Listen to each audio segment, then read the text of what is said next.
We're heading into the main battle zone with Philippine Special Forces. The siege of Marawi is over, but these streets are still not safe. The militants have left behind buildings rigged with improvised explosives. There's a danger of further attacks. Sky News filmed this footage in June. As government forces fought to dislodge militants who'd seized control of the heart of the city. Amongst these buildings, they took hostages as human shields, forcing the men to fight with them, the women to become sex slaves. This is what it looks like now. Reclaiming Marawi has meant destroying large parts of it. The price of liberation, utter devastation. President Duterte has called this a triumph of good over evil, but this is not over yet. As the Islamic State loses territory in Iraq and Syria, it's called for fighters to travel here to the Philippines instead, to open up a new front in Southeast Asia. This Marines Force Reconnaissance Unit was one of the first on the ground here. He showed us what they were up against, an enemy that was well armed and well prepared, firing at them from behind thick concrete walls. So they're using this very small hole this is very defensive. For the muzzle of the rifle here. Yes. Okay, so to give you some idea of the defensive positions the militants were using here, so this is one of these small holes in the wall. You can see just the muzzle of the rifle pointing out there. So the fighter would be behind hardcover here. And this Marine is demonstrating how they then retreat through these holes they've blasted in the wall, can use this escape cover. Then you have a secondary firing position here, so another rifle is able to fire openly on any of the government forces who are coming in through this doorway. These are new tactics, close quarters urban combat, not what this military is used to fighting. Most of our forces are used to fighting in the jungle, and this does not usually happen in the jungle. So yes, this is a new urban tactic that the enemy is using.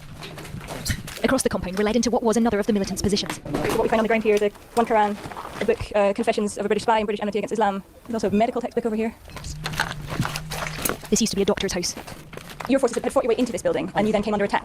Some of the enemy will be through them with what we call Molotov, can make fire. Into this building while you're in. Some of my company will be wounded. The militants in Marawi had pledged allegiance to Islamic State, and all this supplied them with powerful propaganda, supposed evidence of their global jihad now moving beyond the Middle East. Defeating the ideology behind this will take more than airstrikes and artillery.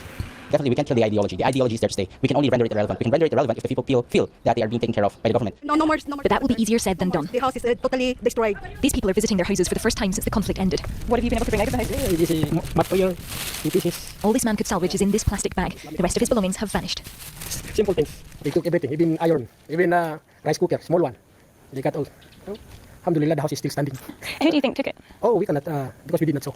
But this place is controlled by the military, 100%. We heard the same story again and again, that all the valuables are gone, and all from areas they believe are under the military's control. This is only the left. This man shows us the single charred bracelet they've found. Look what happened here. Please, word, help us. We are innocent.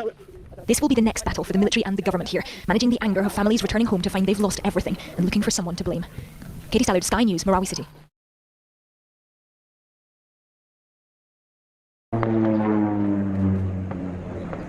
As the Islamic State loses ground in Iraq and Syria, its followers are trying to open a new front here in Southeast Asia.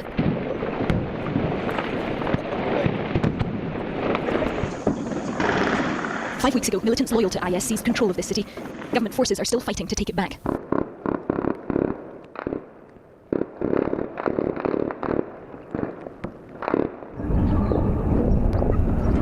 Over 4 days in Marawi, we watched airstrike after airstrike.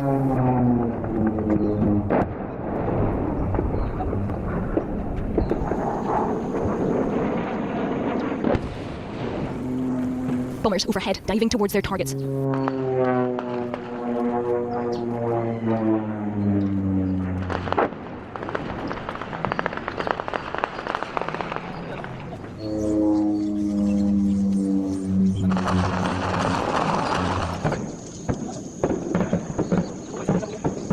They've been living through this here every day for more than a month now. There's no end in sight.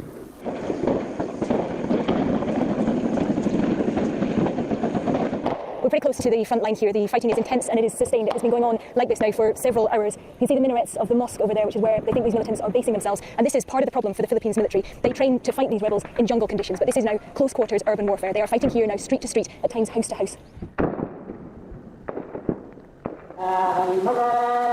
As the call to prayer echoes out across the city, we film more troops heading back to reload. Through the gunfire, you can hear loudspeakers broadcasting constantly, urging the rebels to surrender.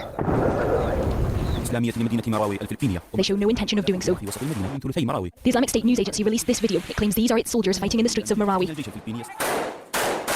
A few hundred men holding out against an army and an ally of the United States. This is powerful propaganda, intended to draw more recruits to their cause. Sky News drone footage from inside the rebel-held territory shows the mosque believed to be their headquarters. It can't be targeted, but whole streets have been flattened beyond.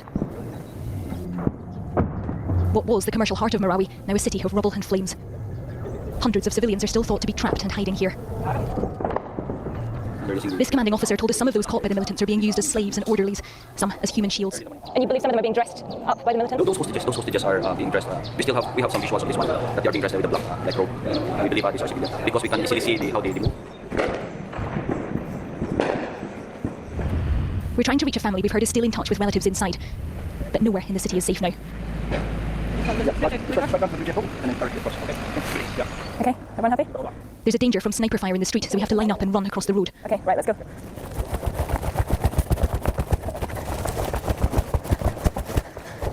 As we reach the door, a bullet lands less than a metre from our team. It seems we're being targeted. Every day, being a sniper, bullets, because we don't know what is the purpose of this multi-groups ISIS group, and that is why till now we feel nervous, traumas, especially children. We plan to stay inside until the sniper threat passed, but then a fire starts. The only way out is back the way we've come.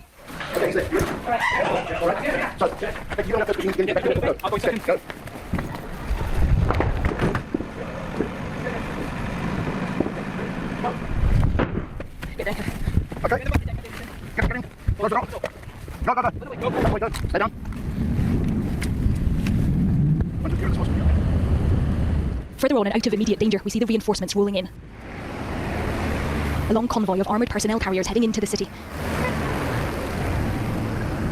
More soldiers packed onto trucks. Graffiti marks the route the militants took. ISIS slogans painted on the shutters. Above the street stalls, blackened bananas have been left to rot where they hang. Most of the 250,000 people who lived here have fled. We pass a dead dog abandoned in the road.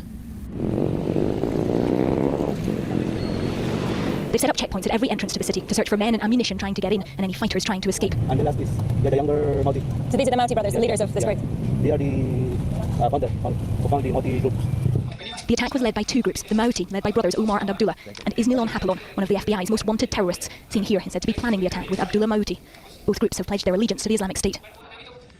This region, with its poverty, lawlessness and the legacy of decades of conflict, is fertile ground for would-be new militants.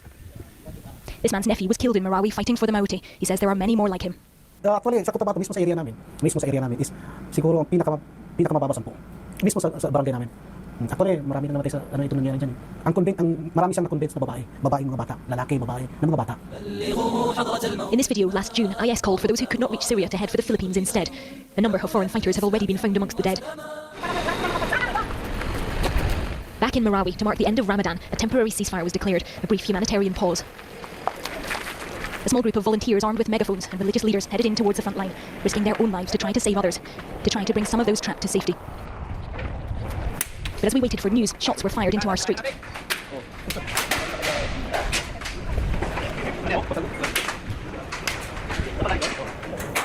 This is meant to be a ceasefire. There are negotiators in there right now trying to get permission to bring these civilians out, but there are bullets coming down the street, so we're all just taking cover. Yeah. 3 hours later, the rescue teams returned. In the arms of one of the soldiers, a 14-month-old baby girl, her bewildered family huddled in the back. They'd been hiding in a basement for 33 days.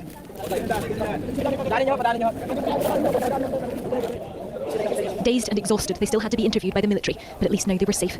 The father finally able to give his daughter fresh water to drink and to explain what they'd been through. His wife had given birth to their second child while they were trapped. Their baby did not survive. May bumabagsak sir. Upo lang kami sa lumapa lang kami sa yung umiyak. In the back of an ambulance nearby, the body of a 72-year-old man. Hassan Ali had suffered a stroke. He died before he could be reached. Even as we filmed, the fighting resumed, the ceasefire over. One family rescued, now on their way to hospital, but how many more left behind? Katie Stallard, Sky News, Marawi City.